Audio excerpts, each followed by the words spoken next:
हाँ जी, तो आज भारतीय संविधान की श्रृंखला में आप अनुच्छेद 1 से लेकर अनुच्छेद 51 तक एक ही श्रृंखला में पढ़ेंगे।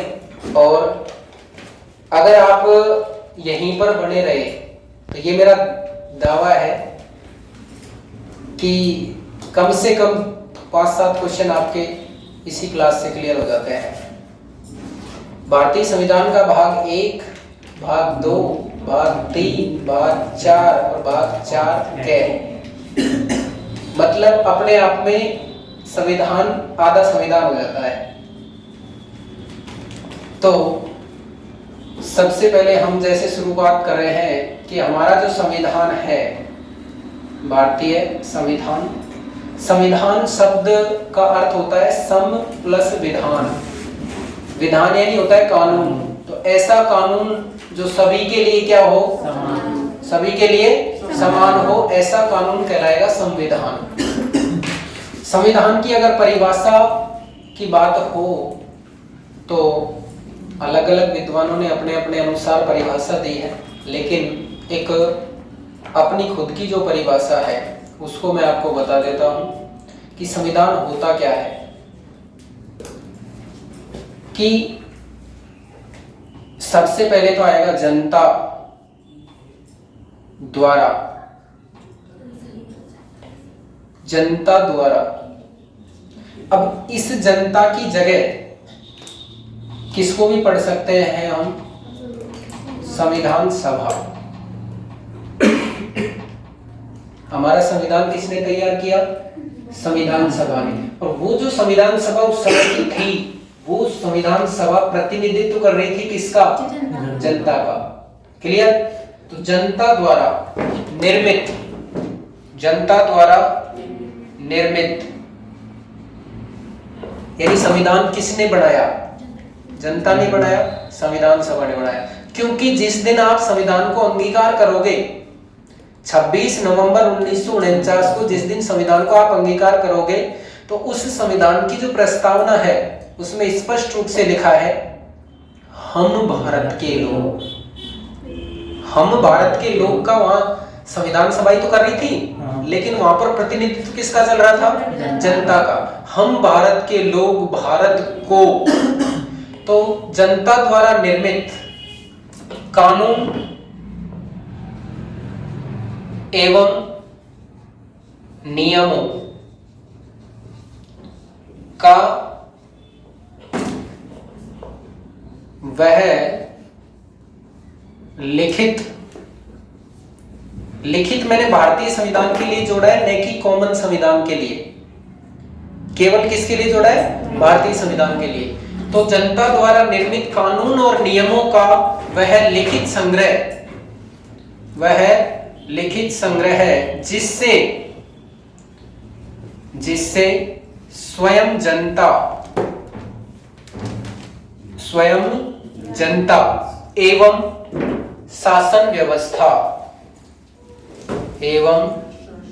शासन व्यवस्था क्या होती हो, संचालित होती है,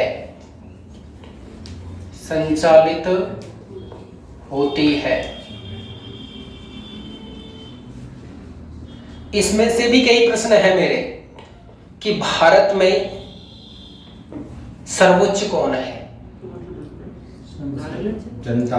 कि भारत में संसद सर्वोच्च है, भारत में संविधान सर्वोच्च है, भारत में न्यायपालिका सर्वोच्च है, या भारत में राष्ट्रपति सर्वोच्च है। संविधान सर्वोच्च है, संविधान सर्वोच्च। यहाँ पर किसको सर्वोच्च मानेंगे आप? आज जहां पर क्वेश्चन चेंज होगा, क्वेश्चन ऑप्शन के अनुसार चेंज हो जाएगा, लेकिन सबसे ऊपर कौन है, जनता। भारत में सर्वोच्च कौन है, जनता। देखो ये संविधान बनाया किसने, जनता ने।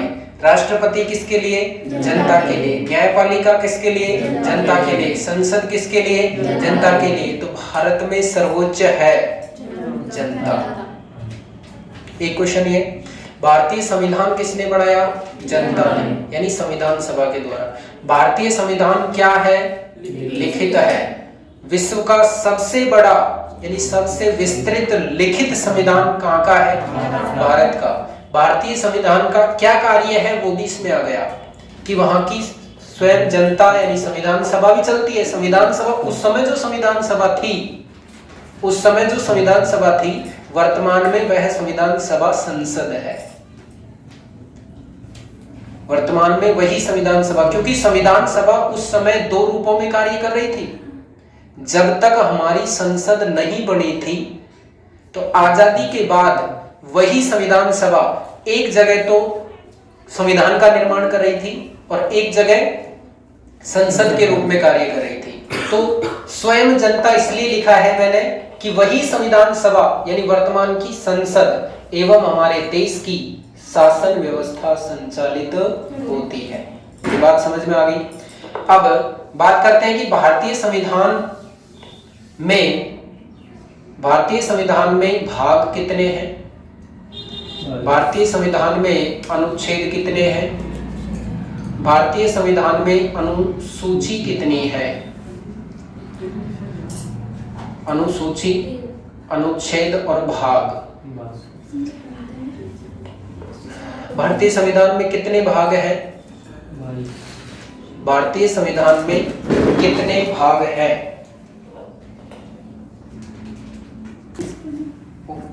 लाल वाला ही दबाना, ठीक है। देखो ये प्रश्न थोड़ा क्रिटिकल जरूर लग सकता है आपको, लेकिन इसमें से नॉर्मल एग्जामों में क्वेश्चन आते हैं। जरूरी नहीं है आपके लेवल पर क्वेश्चन आए, लेकिन पता होना चाहिए अपन को कि भारतीय संविधान में वर्तमान में कितने भाग हैं। अब वो वर्तमान शब्द जोड़ने से आप कंफ्यूज हो जाते हैं और क्वेश्चन गलत हो जाता है। जितने भाग मूल संविधान में थे उतने ही भाग आज हैं। जैसे मूल संविधान में कितने थे? 22 भाग थे, 22 ही भाग आज हैं, ठीक है। अब जैसे कई भाग जोड़े हैं, अब जैसे आपने पंचायती राज पढ़ा है, पंचायती राज भाग 9 में है, लेकिन नगरीय शासन 9 ए में है, 9 क में है, लेकिन वो जोड़ा है जो 9 में ही तो जोड़ा है। जैसे इसके लिए सबसे अच्छा उदाहरण बताऊं मैं तुमको, इधर देखो एक बार कि ये कोई पिता है, इस पिता के 2 संतान हैं। कितनी? 2 संतान है। उसके बाद में इनके भी 2-2 संतान हो जाते हैं, ठीक है। वर्ष 2022 में इसके पास कोई आदमी आता है और पूछता है कि तेरी कितनी संतान है, तो इसने बताया 2 संतान है, ठीक है। फिर तब तक उसके ये ही संतान थे, इनकी शादी भी नहीं हुई थी, लेकिन मान लीजिए 2025 तक इनकी शादी हो जाती है और इनके एक संतान हो जाती है दोनों के। कितनी? एक संतान हो जाती है। तो आप अब 2025 में ये आदमी दोबारा आ रहा है यहाँ पर और इस आदमी से पूछता है कि तेरे कितनी संतान है, तो क्या ये 2 और 2 4 बताएगा? नहीं बताएगा। कितनी बताएगा? 2 ही बताएगा। सेम कंडीशन भारतीय संविधान में अनुच्छेद और भागों की है कि भारतीय संविधान में जैसे 9 भाग था, उसमें क्या जोड़ दिया? 9 क जोड़ दिया। तो इससे जोड़ने से एक एक्स्ट्रा नहीं पड़ा है, वो स्थानीय स्वशासन का ही अंग है, स्थानीय स्वशासन का ही अभिन्न अंग है 9 क। बात समझ में आ गई? क्लियर? इसलिए वर्तमान में भी भारतीय संविधान में कितने भाग हैं? 22 भाग हैं। कितने भाग हैं? 22 भाग हैं। संविधान का आज मैं आपको बताने के लिए कई बार चर्चा की थी। रश्मि ने पूछा था ये संविधान का लेखक है। संविधान की सबसे ऑथेंटिक बुक अगर है तो ये संविधान का वैरिएंट है। किसी भी प्रकार का संशय होने पर आप इसके पन्ने खोल सकते हैं। एक चीज संविधान की ओरिजिनल कॉपी जिसको कह सकते हैं अपन, उस रूप में ये है। क्लियर? देखो 9 के अलावा नोक भी है, जिसमें क्या जोड़ रखी है, सहकारी समितियां। बात समझ में आई? इस चीज को अपन ऑथेंटिकता मानकर आगे पढ़ेंगे। देखिएगा आगे, तो भारतीय संविधान में अनुच्छेदों की इस तरह बात आती है, तो कई लोकल एग्जाम होती है ना जो प्रभावित कर देती है।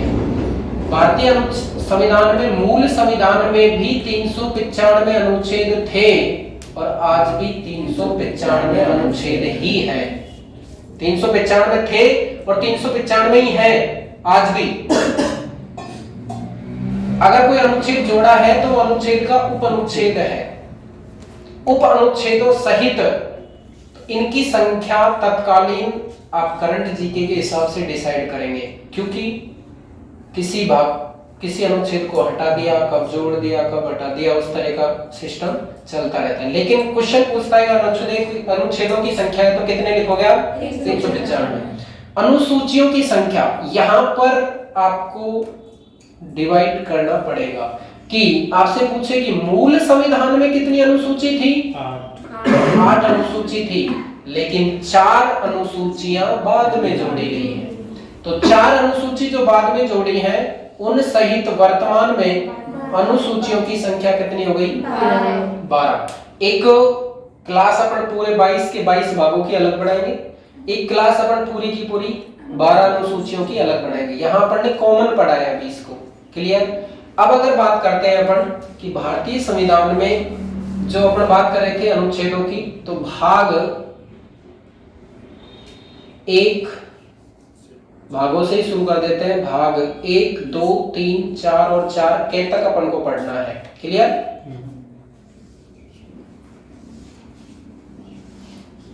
यहां भी कोई बड़ी बात नहीं है, थोड़ा सा ध्यान से समझोगे तो बहुत आसान है कि इस संविधान का उद्देश्य क्या है।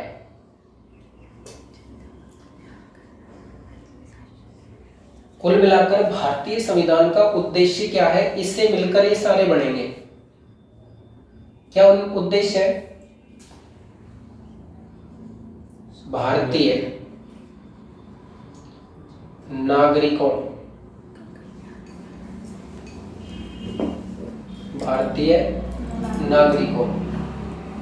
को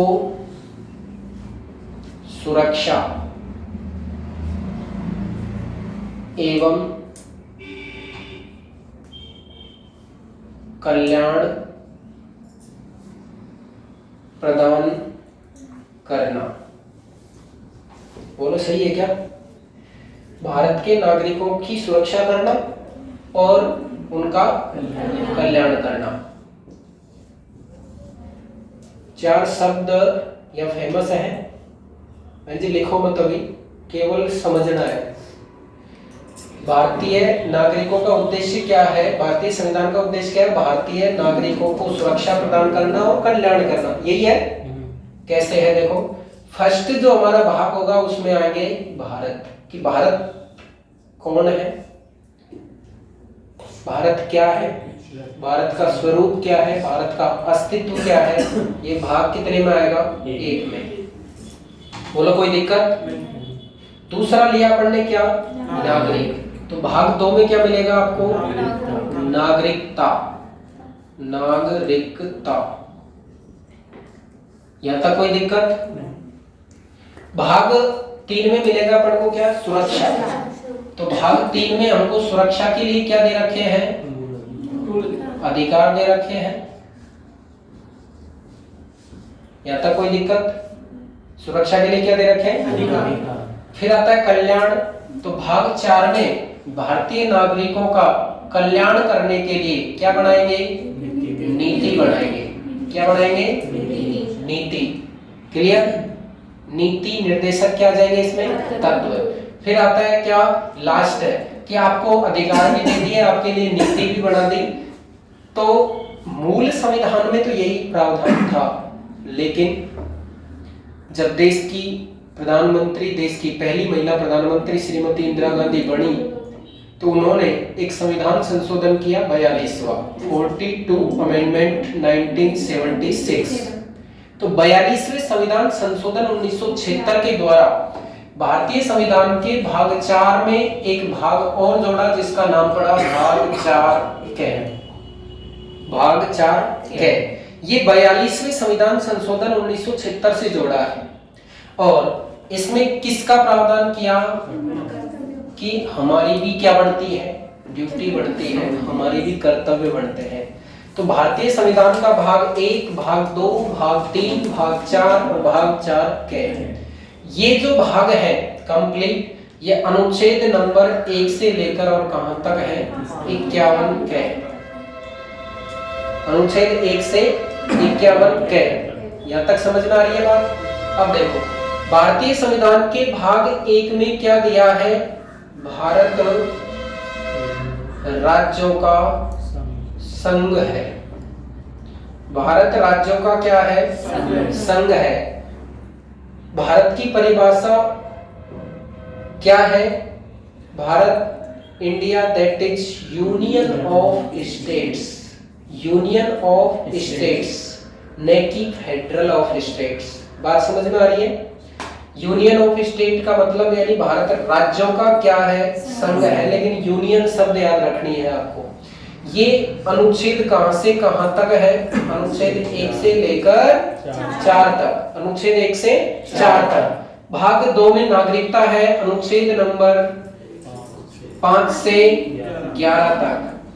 भाग 3 जो है हमारा वो है अनुच्छेद नंबर 12 से 35, 12 से 35। भाग 4 36 से 51, 36 से 51 और अनुच्छेद 51 क ओनली फॉर 51 क में दिए हैं सारे के सारे कर्तव्य।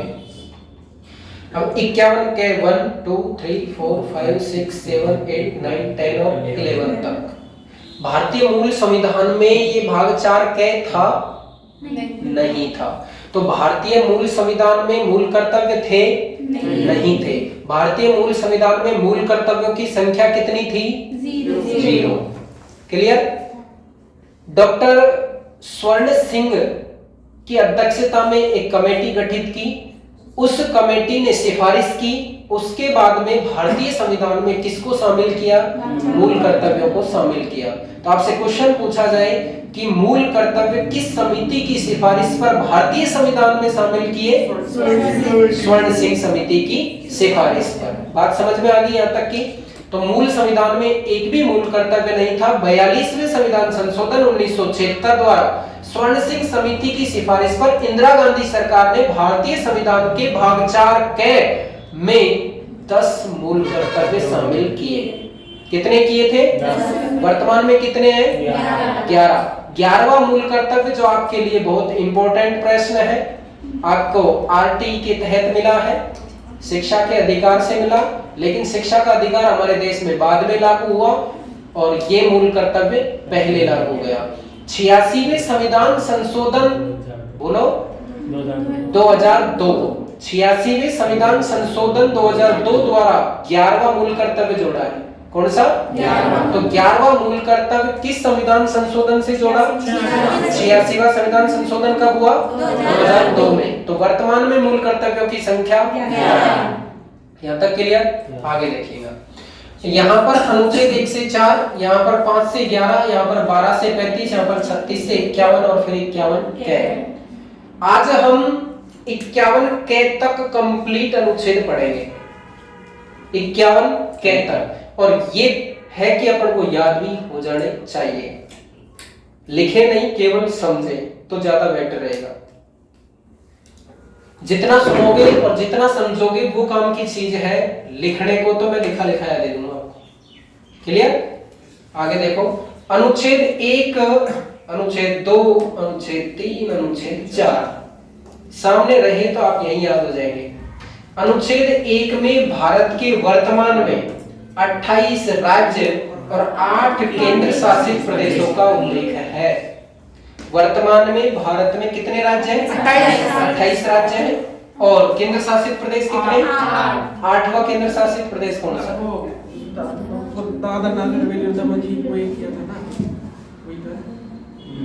वही सर। 28वां राज्य कौन सा है, तेलंगाना। तेलंगाना भारत का कौन सा राज्य बना था? 29वां। लेकिन जम्मू कश्मीर को जब धारा 370 समाप्त की और राज्य का दर्जा समाप्त किया तो जम्मू कश्मीर को राज्य के स्थान पर 2 क्या बना दिए? केंद्र शासित प्रदेश। ध्यान से समझना एक बार कि ये जो 8 केंद्र शासित प्रदेश हैं उनकी जगह पहले कितने थे? 7 केंद्र शासित प्रदेश थे। अब 7 केंद्र शासित प्रदेशों में केंद्र शासित प्रदेश जुड़े 2। कितने जुड़े थे? 2। कौन कौन से जुड़े थे? एक लद्दाख और एक जम्मू कश्मीर। ठीक है, ये जुड़े। अब इनके जुड़ने के बाद केंद्र शासित प्रदेशों की कुल संख्या कितनी हो गई थी? 9। लेकिन वर्तमान में तो 9 नहीं है, 8 है। तो क्या किया? क्यों ये 8 माइनस 1 कैसे हुआ कि 2 केंद्र शासित प्रदेश हैं, एक दादर नगर हवेली और एक दमन दीव। इन दोनों केंद्र शासित प्रदेशों को मिलाकर एक कर दिया। बात समझ में आ गई क्या? तो इन दोनों केंद्र शासित प्रदेशों को मिलाकर एक कर देने के बाद संख्या क्या हो गई? 1 कम हो गई। तो वर्तमान में केंद्र शासित प्रदेशों की संख्या रह गई 8। ये बात समझ में आ गई? ये जो कार्य है वो कब का है? 370 कब हटी? 5 अगस्त 2019। तो ये 5 अगस्त को तो धारा हटी। ध्यान से सुनना, 5 अगस्त को तो धारा हटी। 31 अक्टूबर एकता दिवस मनाते हैं इस दिन। 31 अक्टूबर के दिन लद्दाख और कश्मीर को केंद्र शासित प्रदेश का दर्जा मिला। तो 31 अक्टूबर को केंद्र शासित प्रदेश की संख्या कितनी थी? 9। 31 अक्टूबर 2019 को। लेकिन जो ही 2020 आया और जनवरी आई, और जनवरी की एक फेमस तारीख 26 जनवरी, कुल मिलाकर 26 जनवरी 2020 को दादर नगर हवेली और दमन दीव को मिलाकर क्या कर दिया? एक कर दिया। तो 26 जनवरी 2020 के बाद भारत में केंद्र शासित प्रदेशों की संख्या 8 और राज्यों की संख्या 28। क्वेश्चन देगा वर्ष 2022 के अनुसार भारत में राज्य और केंद्र शासित प्रदेशों की संख्या कितनी है? चाहे 2020 के अनुसार पूछे, चाहे 2022 के अनुसार पूछे, चाहे 2021 के अनुसार पूछे, आप क्या आंसर देंगे? अब 28 राज्य और 8 केंद्र शासित प्रदेश। बोलो, बात समझ में आ गई? यहाँ तक कि आगे समझेंगे। ये चीज तो मिटा दो ना, आगे देखो। तो अनुच्छेद 1 में भारत के राज्य और संघों का उल्लेख है। अगर कोई विदेशी व्यक्ति आकर या कोई स्वदेशी व्यक्ति भी आपसे पूछ लेता है कि आप किस राज्य के नागरिक हैं, तो आप स्वाभाविक रूप से आंसर देंगे कि हम राजस्थान राज्य के नागरिक हैं। ठीक है, लेकिन भारतीय संविधान और भारतीय राज्य व्यवस्था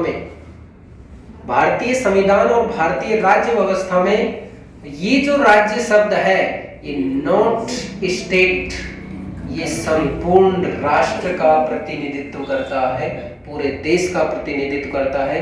क्यों? दूसरी इंपॉर्टेंट बात यह है कि भारतीय संविधान के भाग 2 में जो आपको नागरिकता दी गई है वो इकहरी नागरिकता है। कैसी नागरिकता है?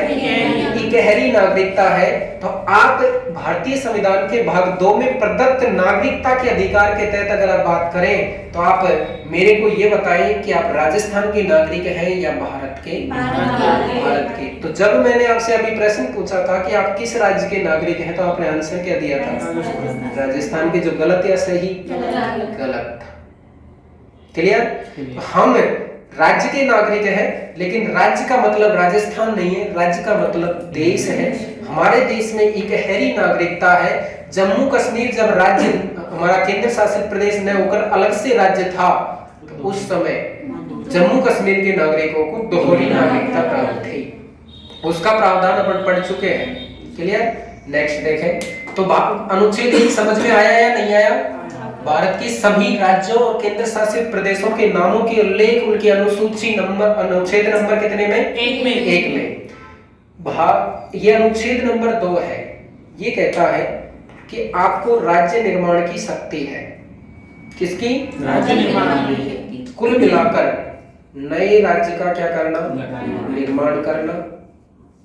नए राज्य का मतलब यह स्टेट है। नए केंद्र शासित प्रदेश का निर्माण करना, जैसे कि लद्दाख और कश्मीर को किया। ठीक है। नए राज्य का निर्माण करना, नए राज्य का गठन करना, कुल मिलाकर उनके नाम में परिवर्तन करना। नाम में क्या करना? परिवर्तन करना और उसकी सीमा में परिवर्तन करना, सीमा क्षेत्र में परिवर्तन करना। ये सारे के सारे काम कौन करेगी? संसद करेगी। बोलो, बात समझ में आ गई क्या? अनुच्छेद नंबर 1।